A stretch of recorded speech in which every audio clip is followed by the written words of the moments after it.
Hey, what's going on, my lovely viewers? It is your boy, the Adam Westberg and Telltale Vibes, back with another video. And this is none other than Scary Story Animated. I used to work the graveyard shift at Dunkin' Donuts. 5 minutes long. If you guys do enjoy, make sure you guys give me a like, subscribe, and smash that subscribe button to be notified every time I upload. You guys are the best. You guys are always the best. And I just thought we should watch a horror video. And yes, by the way, it's 3 a.m. 3:06 to be exact. So, it's the spooky time. Let's get in.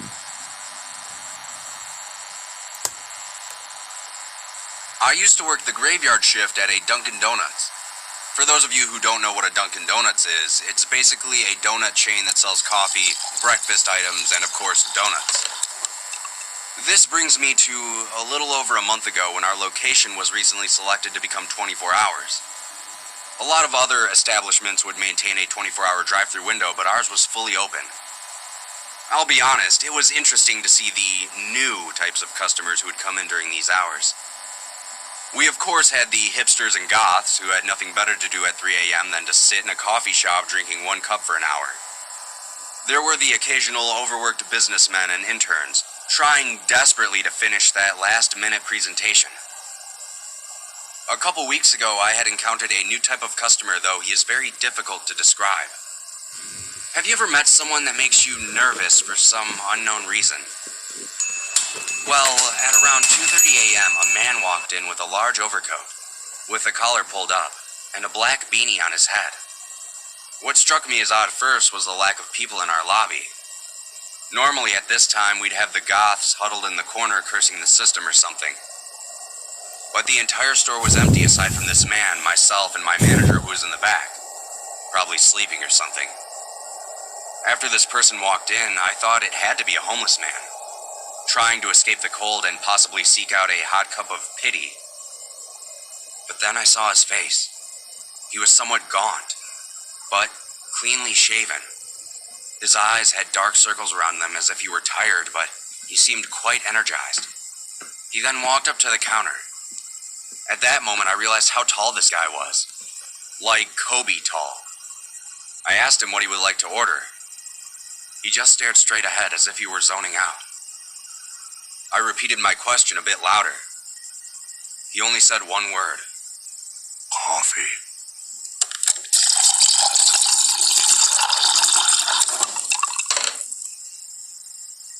The man then leaned down and looked me in the eye and asked me if I was alone. I told him I wasn't, that my manager was in the back room. He then pulled out a few crumpled up dollar bills, handed it to me, and then walked back out of the door without taking his coffee with him. As soon as he left the building, I felt this intense atmosphere lift up from around me. I was at a loss for words, to be honest. I quickly rushed to the back and told my manager about the whole situation, to which he told me to put the man's money aside in case he comes back for it. The next night, everything was back to normal. The usual customers sat in their respective seats, sipping their coffee. While I was keeping myself busy and mopping the floor, I couldn't help but think about the interaction I had last night. That's when I happened to look out of our front window. And I saw him. He was standing across the street under a streetlight. He was just standing there, staring at me. I turned to see if my manager was behind the counter, and when I looked back, he was gone. At that point, I was starting to feel unnerved. My last night working there was the worst by far. And also the reason I quit. I had arrived to work and relieved the people working before me. That's when I received a call from my manager telling me that he had a family emergency and would be a few hours late. I was upset, but there wasn't much I could do, so I just said all right.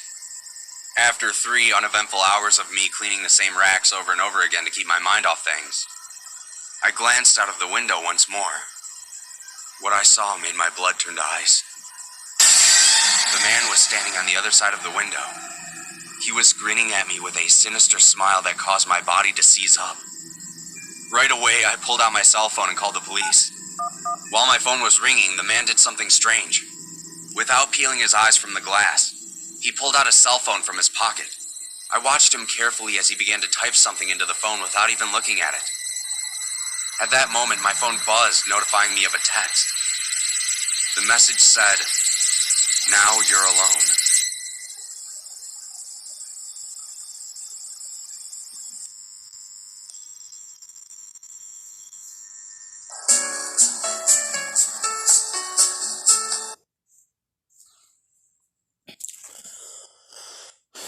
That was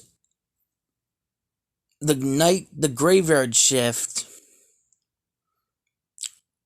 at Dunkin' Donuts.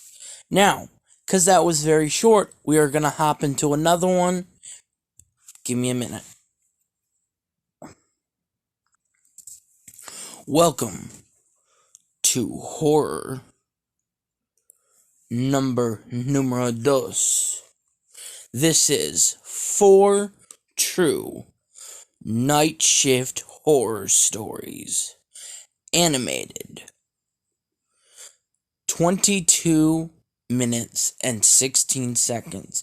If you guys do enjoy, make sure you guys leave a like, subscribe, and hit that post engagement bell to be notified every time I upload. Let's pop in.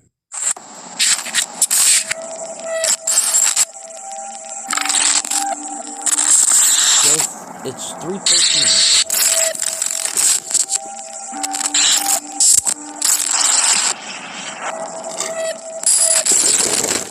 Subscribe, please.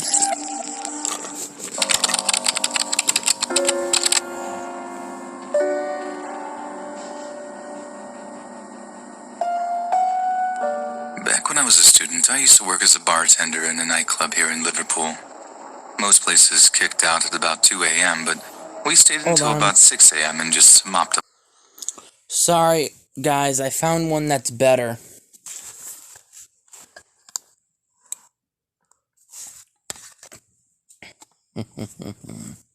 This is numero dos, and this is 6 true night shift horror stories animated, and this one is actually animated. The other one was not, apparently.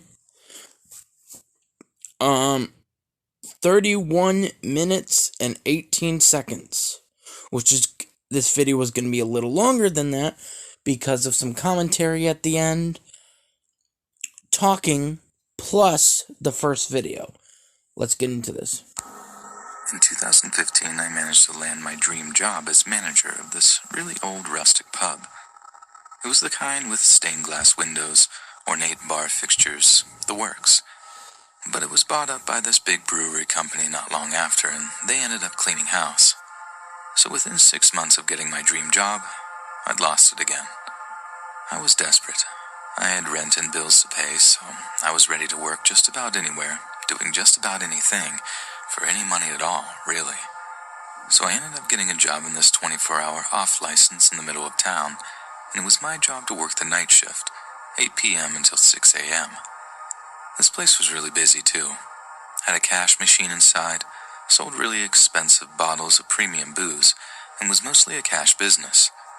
It was the place that pretty much every single person who went out to drink and wanted to carry on drinking when the bars closed would stop off to pick up a few bottles before they got a taxi home.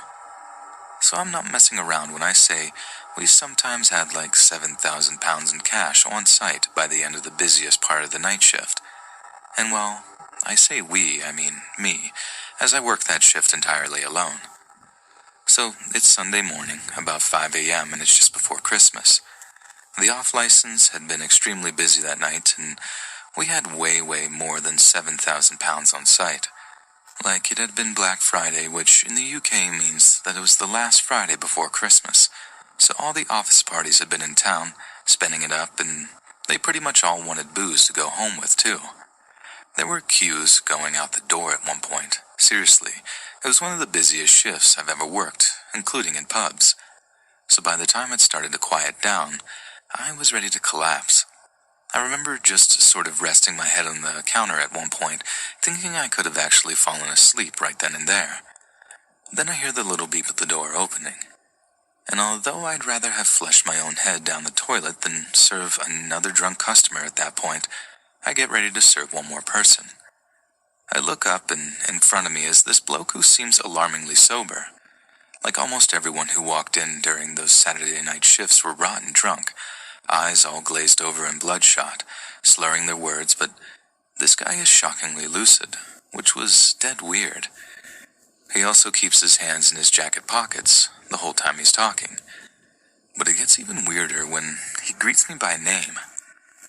I thought he might have known me, and I just didn't recognize him, so I remain polite and say "Yeah, that's me. How do you know that?" Then he once again refers to me by name and follows up by telling me where I live. Again, I'm like, "How do you know that?" Only this time I'm also thinking that this is a plainclothes policeman or something, and I've done something wrong, like accidentally sold a bottle of booze to someone under 18, maybe even failed one of those underage tests the police try on occasion to catch businesses. Then he starts asking after my mom, then refers to her by name, and asks about my sister, again knowing her name too. He asks me if they're still living at such and such address, and gives their exact street address. I then apologize and tell them that I just didn't recognize him, figuring that he was an old family friend or something that I'd forgotten all about. But something about him is creeping me out all the same.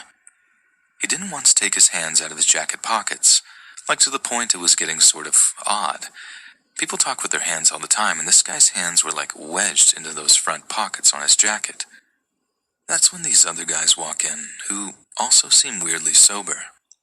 They were quiet and deliberate in their movements, just pacing towards the counter and flanking the guy who seemed to know a little too much about me. Then really politely, the guy who seemed to know all about where I lived and where my family live, asked me if there's a toilet in the back of the shop. I told him there was, and he tells me to walk back into it, lock the door, and not come out for at least half an hour. And just to make it clear that he's not really asking me, he shows me that he's holding something inside his jacket, something heavy. Only then do I realize what's happening. They proceed to take all the CCTV USB sticks, wreck the monitors, break into the safe, rinse the tills, empty the shelves of all the premium spirits. I mean, they absolutely robbed the place blind. All the while, I was just sat in the toilet, wondering how that guy knew where I lived or where my family lived. As they were leaving, I heard footsteps walking up to the toilet door, and I started shaking hard. Then I hear this voice telling me that I did the right thing, for the sake of my family, that all the stuff that they'd taken was insured, that no one but the insurance companies would lose a penny, and it was them who were the real thieves anyway. I ended up telling the police that I didn't get a good look at the guy's face, and that I wanted to help them, but that I just couldn't. I told them that it all happened really fast and that they must have been professionals because I didn't even get a chance to hit the alarm behind the counter. They must have gotten away with like 10 grand all in all, and they didn't even take half an hour to do it, more like 15 or 20 minutes to be honest. And they'd managed to make sure that the one person capable of identifying them wouldn't say a thing to anyone about it. Like I can't even tell you how frightening it was that they managed to work out where my mom and sister lived. People who put that kind of work into criminality, they really are not to be messed with. And besides, it's just stuff. Just material stuff. It's not worth losing your life over, and it's certainly not worth risking your family's safety over. No amount of money compares to your own mom's safety.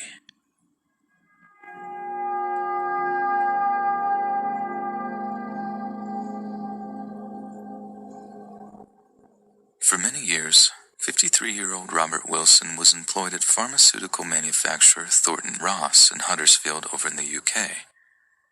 He worked the night shift, in charge of site security, and he was darn good at his job too. During his tenure at Thornton Ross, there hadn't been a single break-in or incident of vandalism, and he was well on his way to a promotion to head of security. Robert had suffered some serious misfortune in his time, and was forced to change careers several times during his life, But for the first time in a long time, everything was going well for him, and it seemed his luck was finally beginning to turn.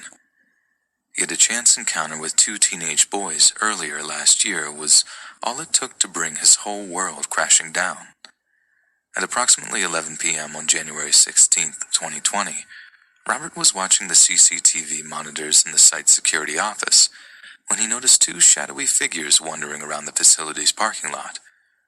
Robert gathered up a colleague by the name of John Badejo, along with another security officer, and the trio went to investigate. There they found that the two shadowy figures were nothing more than young boys, in the form of 16-year-old Luke Gawkroger and 19-year-old Kieran Earnshaw, and that the two boys seemed to be very drunk. When confronted as to why they were roaming around the parking lot so late at night, the boys appeared apologetic at first, explaining that they had merely attempted to navigate a shortcut through the facility, but that one of them had managed to drop their phone in the process. Being the compassionate soul that he was, Robert agreed to help the boys find the missing cell phone. He also knew that the quicker he could help them find the phone, the quicker they would be out of his hair. Robert took his own phone, turning on the flashlight to help illuminate the dark parking lot so the group would be able to find the missing phone. In doing so, he happened to accidentally shine the flashlight in one of the teenagers' directions, Kieran Earnshaw, in his drunken state, assuming this was because Robert was making a video recording of him and demanded he turn the phone off.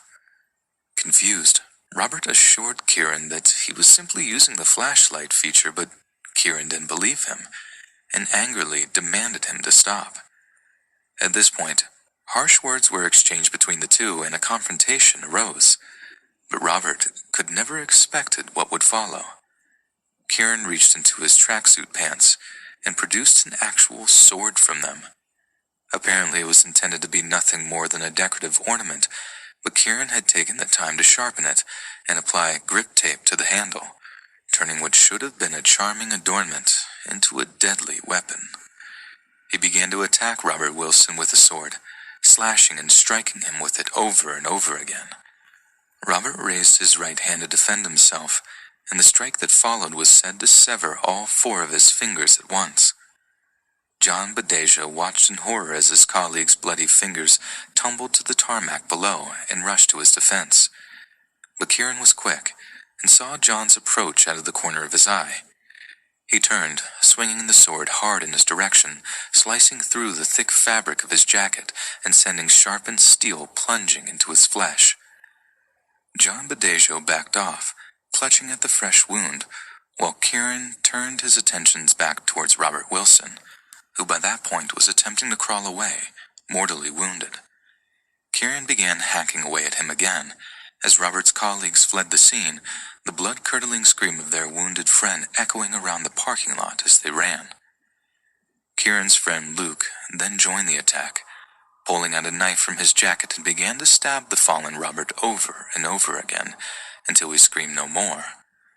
CCTV footage had managed to capture every second of the attack, from start to finish, and the 2 teenagers were quickly tracked down and arrested by the West Yorkshire Police. Under advice from the defense attorneys, both pled guilty to Robert's murder. Kieran Earnshaw was sentenced to life with a minimum term of 21 years and 140 days. Luke Gawkroger was sentenced to a minimum term of 16 years and 17 days. Kieran also pled guilty to inflicting serious bodily harm on the second victim, John Badejo, and Luke pled guilty to the possession of an offensive weapon. James Goddard of Britain's Crown Prosecution Service said that this was a ferocious and frenzied attack on an innocent man who was simply carrying out his duties. The 2 teenagers inflicted a horrific level of violence on Mr. Wilson, as well as seriously injuring Mr. Badejo. Hey, Mr. Wilson! The 2 defendants are now facing significant jail sentences. Mr. Wilson! Our thoughts remain with Mr. Wilson's family and friends, as they have been throughout. When questioned by investigating police, Kieran Earnshaw was apparently unable to provide any legitimate reason as to why he was carrying a sword. He claimed it was for self-defense, but when pressed on who he was seeking to defend himself from, he had no response except a shrug. The only conclusion we can draw is that Kieran was carrying that sword because he wished to use it on another. Well, honestly, do you need a reason to carry around a weapon for self-defense? I'm not defending this dude if this is... It says it's true. This is true animated story. So, like, it actually happened in real life and then they made it animated. But my thing is,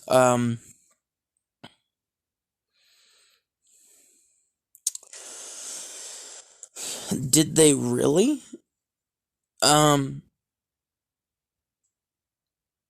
In my mind, I don't think there needs to be a reason to carry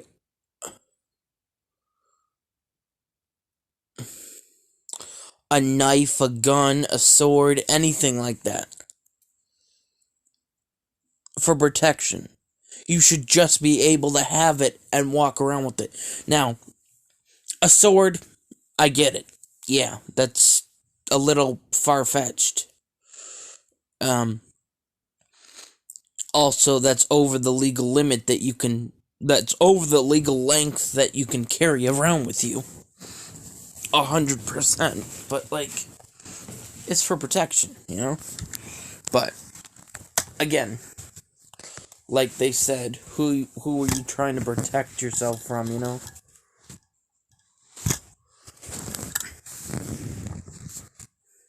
Human being, and he was not particularly fussy on who that might be. There's every chance that Kieran knew that Robert Wilson wasn't recording him that night, and that he simply chose to feign outrage so he had an excuse to take out that sword and end a man's life. Well, they had alcohol, Kieran had so been they were out probably drinking drunk that day for hours well. on end, and was apparently carrying that sword with him the whole time. But he opted to use it at night, possibly because it was the only time he was drunk enough to do so. Yet, is there not something about the dark of the night that brings out the most predatory and violent side of a man? So, the point remains. Not just a man, If Robert a woman, Wilson a had man, been working the anyone. day shift, if he had been safely inside his own house when the sun had gone down, he might still be alive today.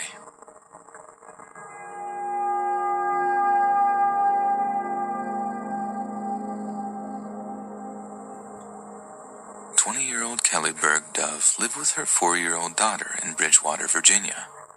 She was a popular young woman, and a single soul in all of Bridgewater seemed to have a bad word to say about her, least of all her loving husband, who she'd been romantically involved with since they were both high school sophomores. She also made a point of keeping in touch with her mother and sisters almost every single day. All in all, Kelly was about as wholesome as a person as you've ever likely to find, and even found the time to work night shifts at a local gas station to help support her family. They weren't exactly strapped for cash, but Kelly valued the idea of making a contribution that would allow them a taste of the finer things in life, as well as squirreling a little of her paycheck away each month for her daughter's college fund. But sometimes terrible things happen to the most wonderful of people, and on the night of June 18th, 1982, something was about to happen in the sleepy town of Bridgewater that would send shockwaves through the close-knit community. In the night in question, Kelly was working her usual night shift at Harrisonburg's Imperial gas station on South Main Street, Route 11. Kelly had gotten the job because her 3 sisters had either worked there in the past or were still currently employed by Imperial. The employer thought that it would make the girls more accountable for their work, and he was right. Whenever one was sick or couldn't come into work, another would always take her place. And on this night in particular, Kelly was covering for one of her sisters for a little extra college money for her young daughter.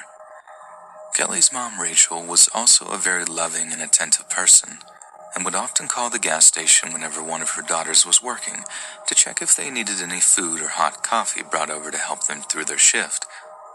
When Rachel spoke to Kelly that night, nothing seemed to be amiss. To her, it was just another average night at a mostly quiet gas station in rural Virginia.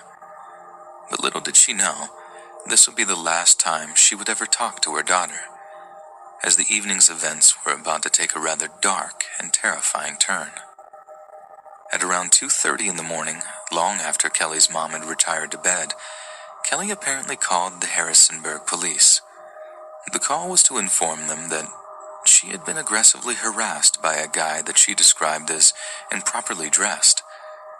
It seems Kelly was far too polite to describe what this male customer actually did in any kind of detail, but it's safe to assume that the implied meaning was that he had exposed himself to her. Just a few minutes after this first call, Kelly called again, this time pleading with the dispatcher for a patrol unit to be sent to the gas station. The same man that apparently exposed himself was calling the station to make obscene threats, and it seems that Kelly was growing anxious as she believed he was willing to follow through with them. The dispatcher promised to get a unit out to her as soon as possible, and that she should hang tight. However, just moments after the second call ended, Kelly dialed 911 yet again, only this time she was in a complete panic. With a voice that was dripping with fear, she demanded to know how far away the responding officers were, as the same deranged customer had apparently returned and was sitting in a silver or gray Ford that was parked in the gas station's parking lot. The last thing the 911 dispatcher heard was Kelly screaming that the man had just gotten out of the vehicle and was heading towards the gas station's main building. She then slammed the phone down, apparently preparing to defend herself. The cops rushed over to the Imperial gas station, expecting to arrive to a violent assault in progress. But to their bemusement, when they arrived at the gas station, the place was as quiet as the grave. They searched the entire site, but Kelly was nowhere to be found. All that remained was her purse. There were no signs of any kind of violent struggle, no indications that the store had been robbed, but there were also no clues as to where Kelly was. It was as if she had simply vanished into thin air. What's clear is that if the suspect was armed, he could have forced Kelly into his vehicle in just a matter of seconds. Kelly's family believed this to be the case, as they insisted that any attempt by an unarmed man to grab her and shove her into their vehicle would have resulted in Kelly fighting back vigorously. The police investigation that followed led officers to a nearby convenience store, where a clerk informed them that he had been visited by a man driving a gray vehicle about a half hour before Kelly's disappearance. The clerk told him that the man was aged between 20 to 25 years old and had blonde shoulder-length hair. This might seem like an obvious lead, but the cops were unable to track down this man, so no connection between him and Kelly's apparent abduction could ever be made. The police then interviewed Kelly's 3 sisters, who were also employed by the gas station. They were shocked to hear that the obscene kind of phone calls that Kelly had received that night were commonplace, but that no one had ever acted on them, believing them to be from some harmless old pervert whose bark was louder than his bite, so to speak. They also didn't entirely believe that the man that had harassed Kelly that night was the same person making the phone calls, as there didn't seem to be anything overly threatening about the lewd calls, while the driver of the silver or gray Ford was obviously aggressive enough to show up to the gas station in person. Yet after news hit that one of the gas station girls had apparently been abducted, the phone calls seemed to stop entirely for a while, only resuming around 6 weeks later when this apparently harmless old perv called and made lewd comments to one of the gas station's new hires. This could well be because whoever was making the calls simply wasn't involved in the abduction and didn't want to implicate themselves as a suspect in such a violent and disturbing crime. But it also could be because the same person who made the calls was satisfied with abducting Kelly and didn't feel the need to make another call, not until the same hunger resurfaced in them around a month and a half after the fact. When local media outlets contacted Kelly's parents regarding their daughter's disappearance, they gave a rather shocking answer to some very probing questions. When asked if they had any idea who might have kidnapped or harmed their daughter, and if this person might be a member of the local community, Kelly's parents unequivocally answered in the affirmative.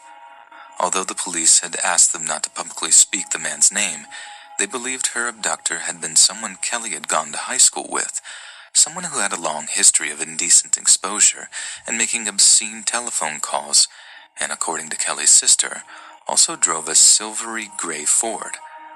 But surely if Kelly had known the man personally, even just by association, she she would have named him on one of the 3 911 calls she made leading up to her abduction. But it's also very possible that this person had either obscured their face somehow, or Kelly had simply not recognized him, given that they had both graduated some time ago. There's also the possibility that Kelly was so terrified that she just failed to mention the man by name during one of the calls. Either way, the police obviously found the possibility of this man being the culprit so plausible that they asked Kelly's parents not to use his name publicly. Yet despite this, he was never charged with any crime, as there was simply not enough evidence to attempt any kind of conviction. There were several other suspects in the case, and authorities were sure to question all of them. But at a time when CCTV cameras and DNA evidence were still just technological pipe dreams, actually placing a suspect at the scene that night was all but impossible.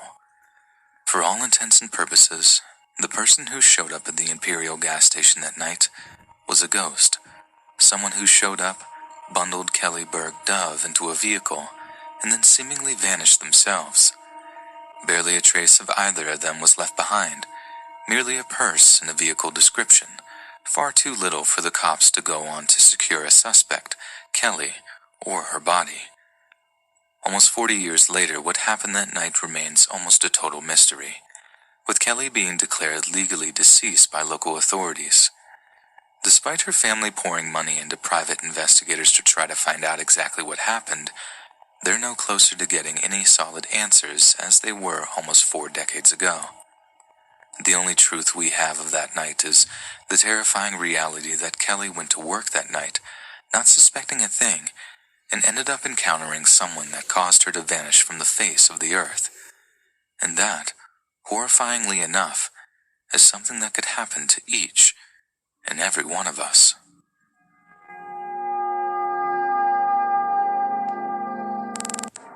This was a really weird but scary experience for me. I worked at a morgue a few years back. I'd also like to mention that this was the last time I smoked weed. Just throwing that in there. Anyway, on my way to work, one day I smoked a blunt. I bought the weed from some random guy, not my usual person. Anyways, this was actually my first day out of training, and they trusted me to be by myself. It was around 2 p.m. when I got to work, and everything started off normal. I hated the smell of that place, though. We had a good amount of bodies stacked up there, and I was working on one. I turned around for a few seconds while looking for a tool. Then I heard a moan from behind me. I paused for a second and remembered that some bodies still have air in them, and the air continues to come out, and the bodies will still make noises and sometimes move. I gathered myself, turned around, and now the man on the table, his eyes were wide open, as if he were looking at me. I paused once again and told myself that this is normal. At this point, it's starting to get dark outside, and it starts raining by coincidence. I know this sounds like a cliche horror story, but it really did happen. My anxiety was an all-time high, so I took a break. I had the munchies, so I decided to snack on a bag of chips. Then I heard something in the hallway. I couldn't tell what it was. At this time, I had the sweats, but I wasn't hot, but I was also really hungry. I got up to see what that was in the hallway. Then I heard something. It stopped me in my tracks before I reached the door. I stopped and I thought, I'm here by myself. I got the courage to walk into the hallway. When I turned the corner, I saw one of the bodies standing at the end of the hallway. I froze and I just stood there. This felt like a scary movie, but at this point I would be yelling for the person to run, but I couldn't move. I thought to myself, am I tripping right now? The body started walking toward me and I backed up. I rubbed my eyes for a few seconds, then I looked back down the hallway and the guy was gone. Again, I stood there for a few more seconds. Out of nowhere, every door in the building opened with force, and at the same time, that laugh again. I ran out of there so fast and called my boss. He laughed at me and came in while I sat in my car. He checked the building and everything seemed normal. I quit right there on the spot. I don't know. Maybe I was blazed, but the fear I felt was real. I know I haven't smoked since then, or ever worked with dead bodies.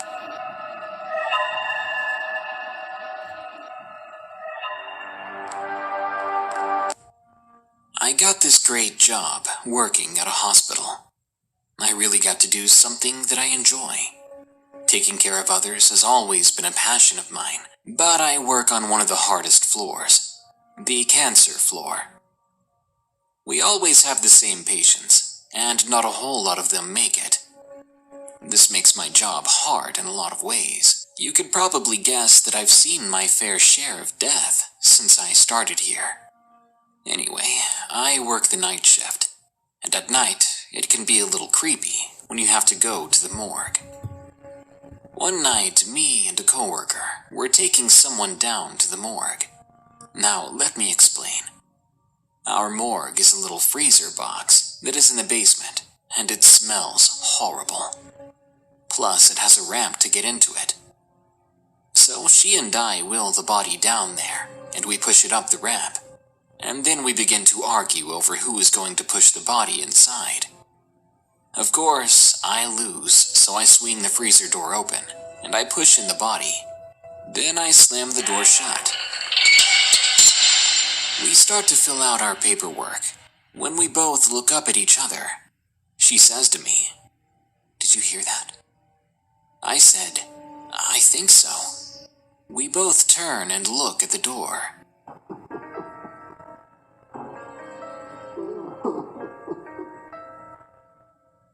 The two of us got cold chills, and the hairs on our arms were standing straight up. It sounded like someone was crying. We froze, turned, and looked at each other, then ran out. Halfway down the hall, she asked if I really heard what she did, and I told her yes. I really didn't know what to think, so I was telling one of my friends who was a nurse on our floor the story. She tells me that she has had similar things happen to her in the morgue.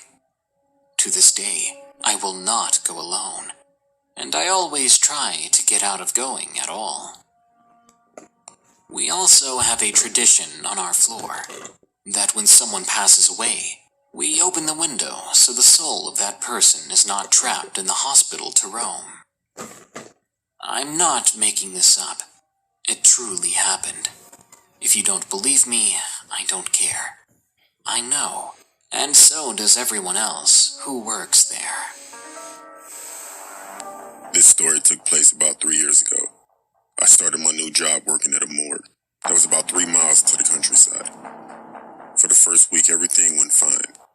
I got shown around the building, how everything works, and I understood my job. That was until I met the guy who used to deliver the bodies to the morgue. His name was Kenny. I first met him on the elevator. We shook hands and he made an inappropriate joke. He also stunk of smoke, had long greasy hair, bad yellow teeth, and a faded, poorly drawn tattoo of a snake on his forearm. My first thought that he was just weird. I figured I would only see him from time to time when he delivered the bodies. That wasn't the case, however, as he would come up into the building and talk to the staff. Apparently he had worked there for years and knew everybody. I asked a few staff members about him, and they kind of just shrugged him off as being eccentric. It was like I was the only one who saw through that. He would joke around with most people, but when it came to me, it was like he was a different person. The first time we met, he would make inappropriate jokes towards me. He would joke about the dead bodies that got delivered, and make crude comments about the way the people died, and actually found it funny.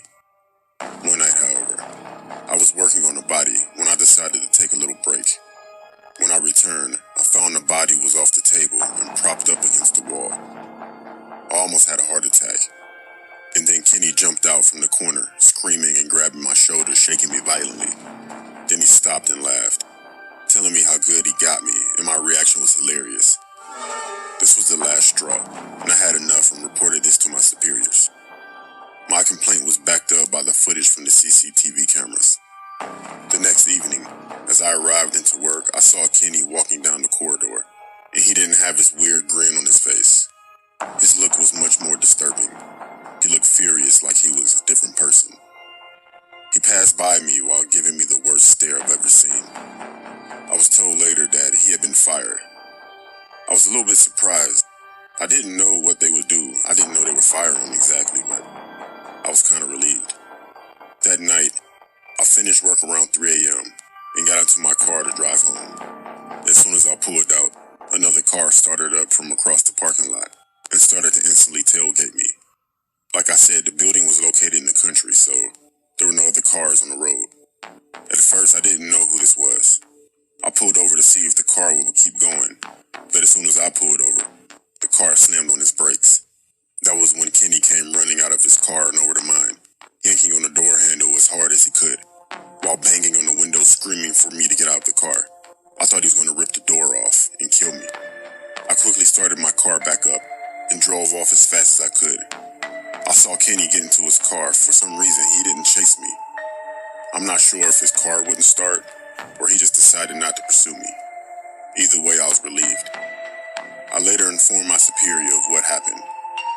I didn't find out what happened, whether the police were involved or what, but I never saw Kenny again after that. Thinking what might have happened if somehow Kenny did manage to open my door keeps me awake at night.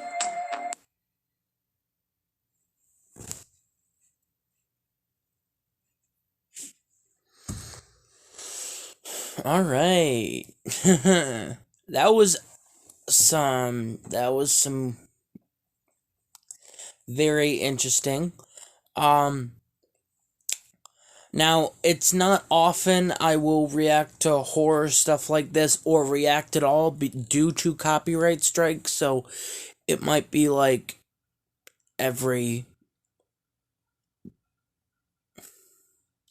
it might be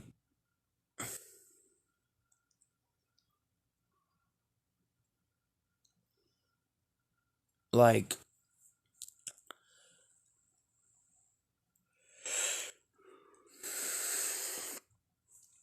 every other week, every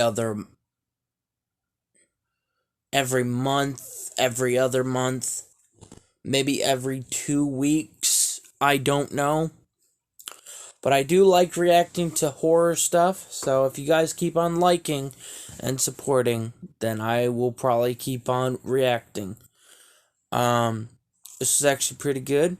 If you guys did enjoy this, make sure you guys like, comment, subscribe. I love you guys so much. Let's go for 5 likes on this video.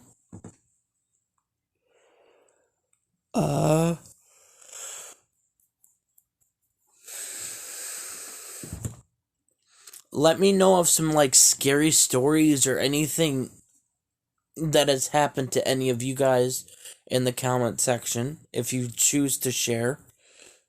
And if you share them, I would do a video on them and probably try and read them. Not the best reader, but I would love to do that. What else? Oh god.